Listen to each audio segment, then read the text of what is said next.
I hope कोशिका का जो अपने पहले पार्ट किया था वो आपको समझ में आ गया होगा। अपने क्या है, आप धीरे धीरे इस कोशिका के क्या है आगे की ओर बढ़ने जा रहे हैं, थोड़ा डेप्थ में जाएंगे अपने। तो अब क्या है जो अपना टॉपिक है, इसका क्या नाम है, कोशिका के प्रमुख अंग, ठीक है, जो मेन उसके ऑर्गन है, ठीक है, जो भी कोशिका के अंदर ऑर्गेनिजम्स होते हैं उसके बारे में अपने क्या है डेप्थ में स्टडी करेंगे कि क्या है उसके अंदर ऑर्गन्स पाए जाते हैं और उनका वर्क क्या है, ठीक है। तो अपने क्या है क्रम से देखेंगे। कोई भी समस्या हो तो आपका जो भी लेक्चर चल रहा है उसके कमेंट बॉक्स के अंदर आप क्या है अपनी समस्या को रख सकते हैं, तुरंत ही आपको क्या है सॉल्यूशन मिल जाएगा। उसमें देखिए कि जो आपका पहला इसके अंदर क्या है कोशिका है, तो जब आप कोशिका को बाहर से देखते हो तो सबसे पहले जाहिर सी बात है क्या आएगा, सेल वॉल आएगा, ठीक है, क्या आएगा, सेल वॉल आएगा। तो जब सेल वॉल आएगा, कोशिका भित्ति आएगी। तो अब इस कोशिका भित्ति के बारे में अपने पढ़ने जा रहे हैं कि जैसे ही मैंने कोशिका को देखा तो बाहरी जो लेयर मेरे को दिखाई दी वो क्या थी, कोशिका की भित्ति थी, यानी सेल वॉल थी। अब उस सेल वॉल में क्या है, तो देखिए सबसे महत्वपूर्ण बात, ये बात अपने पहले भी कर चुके हैं कि ये केवल क्या है प्लांट सेल्स के अंदर पाई जाती है, पादप कोशिका में ही केवल पाई जाती है। जंतु कोशिका के अंदर क्या है इसका कोई भी रोल नहीं है, या जंतु कोशिका में ये एब्सेंट रहती है, ठीक है। तो पहली बात हमेशा याद रखनी है, सेल वॉल केवल किस में प्रेजेंट होती है, पादप कोशिकाओं में, जंतु कोशिका के अंदर ये उपस्थित नहीं होती, ठीक है। अब दूसरी बात पर अगर पहुँचे तो देखिए कि ये जो सेल वॉल है, पादप कोशिका के अंदर सेल वॉल है, तो अब ये सेल वॉल बनी किससे हुई है, ठीक है, बनी किससे हुई है। तो अपने देखते हैं कि जो सेल्यूलोज से ये निर्मित है, क्या है, सेल्यूलोज से निर्मित है। और अपन जब क्या है पढ़ रहे थे तो मैंने आपको बताया था कि सेल्यूलोज प्रकृति के अंदर पाया जाने वाला सबसे ज़्यादा मात्रा में पाया जाने वाला क्या है, कार्बोहाइड्रेट है। तो इस तरह से क्या है जो भी टॉपिक्स आपको पढ़ें तो कुछ भी दिखाई दे तो आपको उससे जो पीछे वाला टॉपिक आप पढ़ चुके हैं उससे कोरिलेट कीजिएगा, ताकि आपको वो रिकॉल भी होता रहेगा और आगे वाला क्या है उससे जुड़ता भी रहेगा, जिससे आपको एग्ज़ाम के अंदर क्या होगी, आसानी होगी, ठीक है। तो सेल वॉल किससे निर्मित है, पादप कोशिका के अंदर सेल्यूलोज से निर्मित है, ठीक है। अब उसकी बात करते हैं कि ये काम क्या करता है। तो देखिए कोशिका की आकृति और आकार को जो बनाए रखना है वो किसका काम है, सेल वॉल का काम है, ठीक है। जो प्लांट की सेल है उसका काम है कि जो आपकी सेल है उसकी आकृति को बनाए रखना और उसके आकार को क्या है बनाए रखना, जो शेप उसको दी गई है उसी शेप में रखना किसका काम है, सेल वॉल का काम है। क्या काम है, सेल वॉल का काम है। दूसरा है परासरणीय दाब संतुलन। अब ये परासरणीय दाब क्या होता है, तो देखिए एक होता है विसरण, एक होता है परासरण, ठीक है। परासरण क्या होता है कि किसी झिल्ली से वातावरण के अंदर का जो क्या है आपका आदान प्रदान है वो क्या कहलाता है, परासरणीय दाब कहलाता है। क्या कहलाता है, परासरणीय दाब कहलाता है। तो वो नियंत्रित कौन करता है, आपकी सेल वॉल करती है, ठीक है। कोशिका भित्ति से जो वातावरण के साथ पदार्थों का आदान प्रदान है वो क्या कहलाएगा, परासरणीय दाब कहलाएगा। कौन करेगा, सेल वॉल करेगी। उसके बाद में अंतिम जो इसका कार्य है वो क्या है, यांत्रिक सहारा प्रदान करना, यांत्रिक अवलंबन है, यानी जो आपकी कोशिका है उसको क्या है उसी स्थिति के अंदर बनाए रखना, उसको क्या है सहारा प्रदान करना, ठीक है। उसको क्या है उसी स्थिति में बनाए रखना, सहारा प्रदान करना, वैसे का वैसा बनाए रखना क्या है, यांत्रिक सहारा प्रदान करना है, ठीक है। तो ये आपकी क्या थी, सेल वॉल थी। आसान सी चीज़ है। कोशिका को क्या है जैसे ही बाहर से आप देखोगे तो ऐसा मान सकते हो आप कि कोशिका का क्या है, ये कवर है, ठीक है, कवर है उसका। अब उसके बाद में दूसरा देखिए सेल मेम्ब्रेन। क्या है, सेल मेम्ब्रेन है। तो सेल मेम्ब्रेन क्या है, कोशिका जो भित्ति है, सेल वॉल है, उसके क्या है अंदर की लेयर है। समझ में आ रही बात, उसके अंदर की एक लेयर है जिसे क्या कहते हैं, सेल मेम्ब्रेन कहते हैं। ठीक है, कोशिका झिल्ली कहते हैं, ठीक है, कोशिका झिल्ली कहते हैं। तो ये सेल मेम्ब्रेन है, सेल वॉल के जस्ट अंदर की लेयर है। ये क्या काम करती है? चयनात्मक अर्धपारगम्य झिल्ली है, चयनात्मक अर्धपारगम्य झिल्ली है। इसका क्या मतलब है? ठीक है, बताइए। देखिए इसका क्या मतलब है। पहली बात, इसको अपने क्या है अलग अलग करके देखते हैं। पहली बात लिखा हुआ है चयनात्मक, चयन की हुई चीज़ें, यानी उसने चूज़ कर रखी हैं चीज़ें, ठीक है, तो उसका क्या मतलब हुआ? चयनात्मक। दूसरा है अर्धपारगम्य। अर्धपारगम्य का मतलब आधों को क्रॉस आउट करने देती है, आधों को नहीं करने देती, ठीक है। किसको पार करने देती है? जो उसने चूज़ किए हैं, चयन किए हैं, केवल उन्हीं को क्रॉस आउट होने देती है, दूसरों को नहीं होने देती। तो देखिए ये क्या है? सेल मेम्ब्रेन चयनात्मक अर्धपारगम्य झिल्ली है, यानी ऐसी लेयर जो क्या है, जो कोशिका के लिए जरूरी तत्व है, जो इस सेल जो झिल्ली ने छांट रखे हैं, केवल उनको तो प्रवेश करने देती है कोशिका के अंदर, दूसरों को प्रवेश करने नहीं देती, ठीक है। उसके बाद देखिए कोशिका के अंदर आने वाले और बाहर जाने वाले क्या हैं? पदार्थों का नियमन करती है, यानी एक तो कोशिका के अंदर क्या है चीज़ें आ रही हैं, दूसरी कोशिका के अंदर अपशिष्ट बना वो बाहर भी निकल रहा है। तो उससे क्या होता है कि कोशिका के अंदर एक आदान प्रदान भी होता रहता है, और जो ज़रूरी चीज़ें वो अंदर आती रहती हैं, गैर ज़रूरी चीज़ें बाहर निकलती रहती हैं। तो ये सब कुछ क्या है, चूज़ कौन करता है? सारा कुछ कार्य किसका है? सेल मेम्ब्रेन का है, ठीक है। तो ये क्या है आपको समझ में आ गया होगा। तो ये 2 नंबर भी क्या है अपने आसान सा था, बिल्कुल, ये भी अपने कंप्लीट कर लिया है। उसके बाद में देखिए तारक काय, जिसे सेंट्रोसोम कहते हैं। क्या कहते हैं? सेंट्रोसोम कहते हैं, ठीक है। क्या कहते हैं? सेंट्रोसोम। इसका जिक्र भी अपने क्या है पहले कर चुके हैं, बताएंगे कहाँ किया था, ठीक है। क्या नाम है इसका? सेंट्रोसोम, तारक काय। इसकी खोज किसने कर दी? इसकी खोज की वॉन बेंडेन ने। खोज किसने की? वॉन बेंडेन ने इसकी खोज की। दोबारा बताइए, खोज किसने की?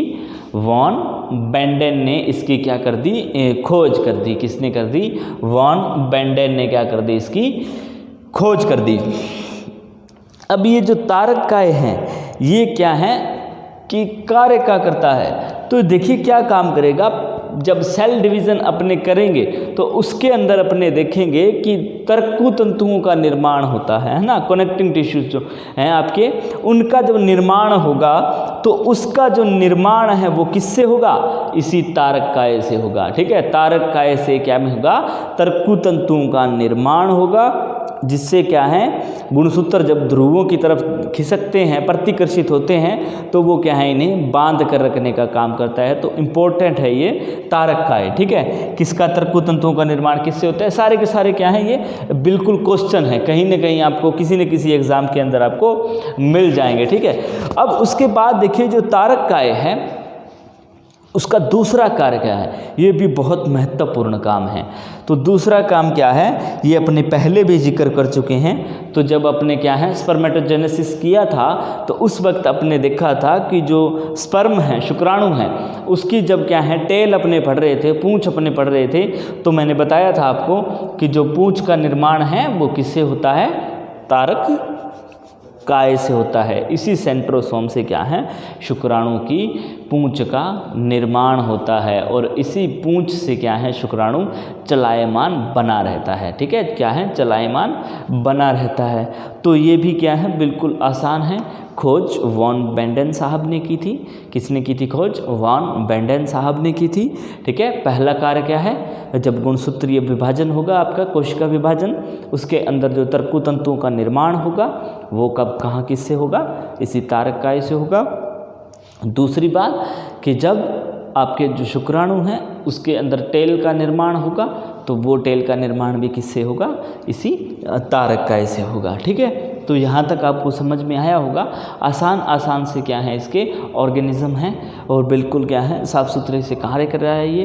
तो जितने भी कार्य हैं इसके तो उसके साथ क्या है कोरिलेट करके आपको पढ़ना है, आराम से पढ़िएगा, ठीक है। अब क्या है जो चौथा आपका ऑर्गेनिज्म है इसका, ठीक है, तो वो क्या है आपका उसके अंदर क्या है, पहला चौथा जो है इसके अंदर प्लास्टिड है, लवक जिसे कहते हैं, ठीक है, प्लास्टिड लवक, ठीक है, लवक है। तो ये लवक भी बहुत इम्पोर्टेंट है, ठीक है, बहुत इम्पोर्टेंट है।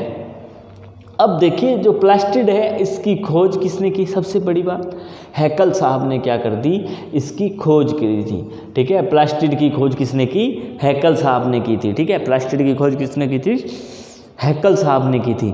दूसरी बात ये है कि ये जो जहाँ भी लिखा होगा कि ये दोहरी झिल्ली से आबद्ध कोशिकांग है, इकहरी झिल्ली से आबद्ध कोशिकांग है, या क्या है झिल्ली विहीन कोशिकांग है, तो ये भी क्वेश्चन पूछा जाता है कि निम्न में से दोहरी झिल्ली से आबद्ध कोशिकांग कौन सा है, या निम्न में से झिल्ली विहीन कोशिकांग कौन सा है, तो ये भी क्वेश्चन आता है। तो ये क्या है, मैं आपको हर एक में लिखा होगा, आपको क्या करना है, इसको रीड आउट करना है, और दोहरी झिल्ली वाले एक जगह लिखने हैं, इकहरी झिल्ली वाले एक जगह लिखने हैं, और जो आपके क्या हैं विदाउट लेयर हैं, ठीक है, यानी कि जिसके अंदर लेयर नहीं है वो भी क्या है एक जगह लिखने हैं। तो आपको जब भी क्वेश्चन आएगा तो आपके इकट्ठे लिखे होंगे तो आपको याद रहेंगे, ठीक है।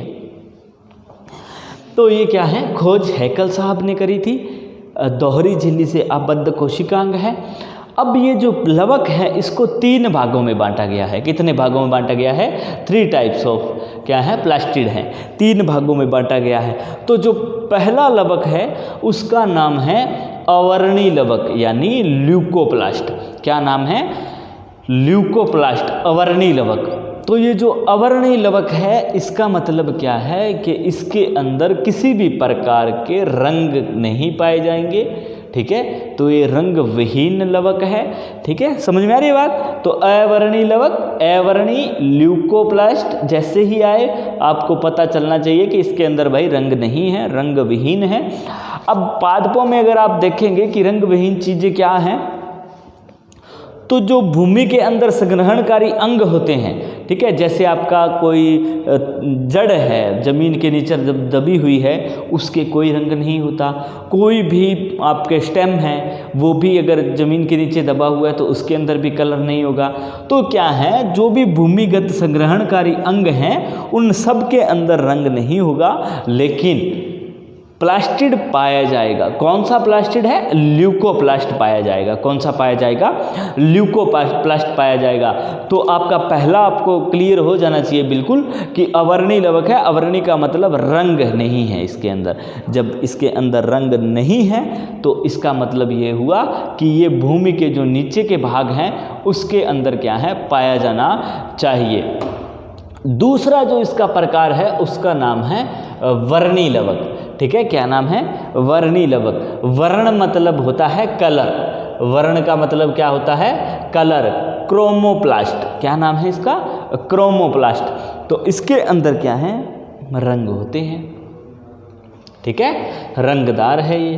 तो देखिए आपने प्रकृति के अंदर खूब सारे कलर देखे होंगे, है ना। नाशपाती का रंग हरा होता है, ठीक है, सेब का कलर अलग आपने देखा है, और आम का कलर आपने अलग देखा है, संतरे का कलर आपने अलग देखा है, केले का कलर आपने अलग देखा है। तो ये जो सारे रंग हैं, ठीक है, ये रंग कहाँ से आते हैं, तो ये रंग कहाँ से आते हैं, इस क्रोमोप्लास्ट से आते हैं। कहाँ से आते हैं, क्रोमोप्लास्ट से आते हैं। तो जो कैरोटीन प्रकार का आपका क्रोमोप्लास्ट है, कैरोटीन प्रकार का जो क्रोमोप्लास्ट है वो क्या है, लाल और नारंगी रंग क्या है उसके लिए उत्तरदायी है। यानी जहाँ भी लाल और नारंगी रंग आएगा वहाँ पर जो आपका क्रोमोप्लास्ट है कौन सा प्रकार होगा, उसका कैरोटीन प्रकार होगा, ठीक है, कैरोटीन प्रकार होगा। दूसरा क्या है इसके अंदर, जो पीला है, ठीक है, जिसका वर्ण क्या है, पीला है, वो क्या है, ज़ैंथोफिल के कारण है। किसके कारण है, ज़ैंथोफिल के कारण है। किसके कारण है, ज़ैंथोफिल के कारण है। तो ये क्या है, वर्णी लवक हैं जो रंग के प्रति क्या होते हैं, उत्तरदायी होते हैं। तो मैंने बताया आपको जहाँ भी रंग की बात आए तो वहाँ पर क्या होगा, हमेशा वर्णी लवक होगा। तीसरा जो लवक है वो बहुत ही महत्वपूर्ण है, एग्ज़ाम के नज़रिए से भी क्या है, बहुत ही इम्पोर्टेंट है। तो इसे कहते हैं हरित लवक। क्या कहते हैं? हरित लवक, क्लोरोप्लास्ट। क्या कहते हैं? हरित लवक यानी क्लोरोप्लास्ट कहते हैं। क्या कहते हैं? क्लोरोप्लास्ट कहते हैं। अब ये जो क्लोरोप्लास्ट नाम है वो किसने दिया? शिम्पर साहब ने दिया था। किसने दिया था? शिम्पर साहब ने दिया था। ठीक है, किसने दिया था? शिम्पर साहब ने क्या नाम रखा इसका? आपका क्लोरोप्लास्ट नाम रख दिया था, हरित लवक नाम रख दिया था। तो जो प्रकृति के अंदर सारी के सारी हरी चीज़ें हैं वो क्या हैं? आपका हरित लवक है। क्या है? हरित लवक है। ये बात आपको हमेशा जहन के अंदर रखनी है कि जो भी प्रकृति के अंदर हरी चीज़ें आपको दिखाई दे रही हैं उस सब में क्या है? हरित लवक है। और जो आपका क्या है? कार्बोहाइड्रेट कौन सा है? तो सेल्यूलोज है। ठीक है, तो अब देखिए इस हरित लवक के अंदर क्या है? 2 भाग हैं। कितने भाग हैं? 2 भाग हैं। पहला भाग जो है वो ग्रेना भाग है। कौन सा है पहला भाग? ग्रेना भाग है। और दूसरा भाग कौन सा है? स्ट्रोमा भाग है। ठीक है, पहला भाग कौन सा है? ग्रेना भाग है। दूसरा कौन सा है? स्ट्रोमा भाग है। तो जो ग्रेना भाग है वो फोटोसिंथेसिस की क्रिया में भाग लेता है, यानी जब प्रकाश संश्लेषण होता है तो वो ग्रेना भाग की उपस्थिति के अंदर होता है। या मैं इसे यूं कहूं कि प्रकाश संश्लेषण के अंदर जो स्थल है, पादपों के अंदर जो स्थल है वो हरित लवक के अंदर ग्रेना भाग है। ठीक है, तो ये ग्रेना भाग क्या है? अब फोटोसिंथेसिस के लिहाज से भी क्या हो जाएगा? बहुत इम्पोर्टेंट हो जाएगा। उसके बाद में क्या है? इसी का स्ट्रोमा भाग जो क्या करता है? फोटोसिंथेसिस के उपरांत जो भी एनर्जी मिली, उसको ऊर्जा मिली, तो उसका क्या करता है? वो स्टोर करता है। क्या करता है? स्टोर करता है और आगे अंगों तक क्या है? रिकवरी जो क्या सुनिश्चित करता है। तो ये आपके क्या थे? लवक थे। ठीक है, क्या थे? लवक थे। उसके बाद में क्या है? अपने थोड़ा सा आगे बढ़ते हैं, बहुत ही इम्पोर्टेंट है। ठीक है, सारी के सारे जो ऑर्गेनिज्म हैं वो बहुत इंपॉर्टेंट है। मैं हर पर जाके यही कहूँगा कि बहुत इंपॉर्टेंट है। तो आपने क्या है? बिल्कुल ध्यान से शांति से पढ़ना है, कुछ भी इसमें हार्ड नहीं है। ठीक है, कुछ भी हार्ड नहीं है, केवल क्या है? एक क्रम से पढ़ना है। तो जब क्रम अपना बन जाएगा तो अपने क्या है? चीज़ें आसानी से याद रहेंगी। तो मैं पहले भी बता चुका हूँ आपको कि जब भी आपको बायोलॉजी पढ़ना हो तो पहले तो आपको प्रोसेस पता होनी चाहिए, और दूसरी बात क्या है? आपको क्या पता होना चाहिए? तो उसका डायग्राम क्या है? डायग्राम से आपको चीज़ें अच्छे से याद रहती हैं, लंबे समय तक याद रहती हैं। तो इसके अंदर अगला ऑर्गेनिज्म अपने पास आ गया है, माइटोकॉन्ड्रिया है। ठीक है, माइटोकॉन्ड्रिया सब जानते हो आप, क्या नाम है इसका? माइटोकॉन्ड्रिया है। खोज किसने की? अल्टमान साहब ने इसकी खोज कर दी थी। किसने की थी? अल्टमान साहब ने इसकी खोज कर दी थी। किसने? अल्टमान साहब ने क्या कर दी थी? इसकी खोज कर दी थी। ठीक है, अल्टमान ने क्या कर दी थी? इसकी खोज कर दी थी। और नाम क्या रख दिया था? बायोप्लास्ट नाम रख दिया था। ठीक है, माइटोकॉन्ड्रिया की खोज अल्टमान साहब ने की और नाम क्या रखा? बायोप्लास्ट नाम रखा।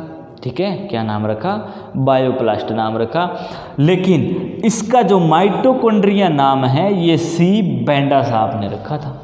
ठीक है, किसने रखा था? सी बेंडा साहब ने क्या नाम रखा? इसका माइटोकॉन्ड्रिया नाम रख दिया। क्या नाम रख दिया? माइटोकॉन्ड्रिया। अब उसके बाद देखिए ये दोहरी झिल्ली से युक्त कोशिकांग है। ठीक है, दोहरी झिल्ली वाला कोशिकांग है। तो ये भी बात आपको याद रखनी है, नोट आउट करनी है। जहाँ आपने दोहरी झिल्ली युक्त कोशिकांग लिखा है, ठीक है, उसके नीचे ये भी ऐड कर लीजिएगा।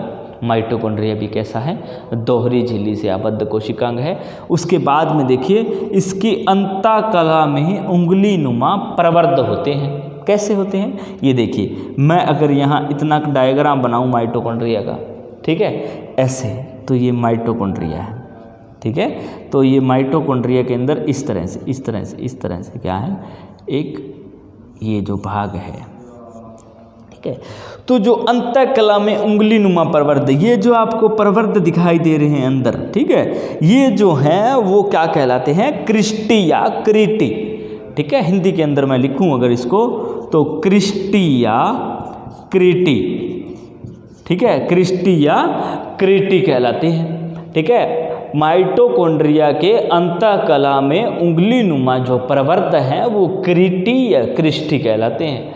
ठीक है, तो ये भी बात आपको बहुत याद रखनी है। दूसरी इंपॉर्टेंट बात है कि इसके अंदर स्वतः जनन की क्षमता पाई जाती है, यानी अपने जैसा माइटोकॉन्ड्रिया ये क्या है पैदा कर सकता है।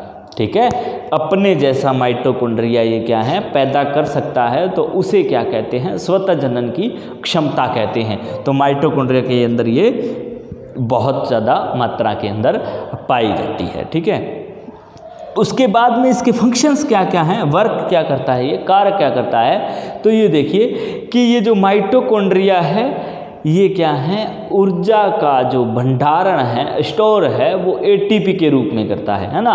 अपन पहले भी पढ़ते आए हैं।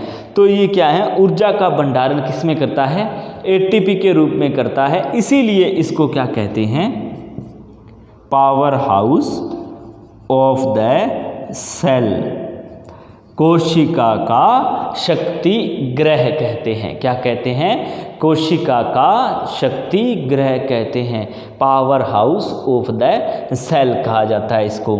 ठीक है, दूसरी अगर मैं बात करूं तो ये क्या है क्रेबस जो साइकिल अपने पढ़ा था उसके अंदर का प्रमुख जो स्थल है, या यूं कहूँ मैं कि जो क्रेबस चक्र की जो प्रक्रिया है वो संपन्न कहाँ पर होती है, माइटोकॉन्ड्रिया के मैट्रिक्स के अंदर होती है। अगर माइटोकॉन्ड्रिया का मैट्रिक्स ही ना रहा तो क्रेबस चक्र की क्रिया कहाँ होगी।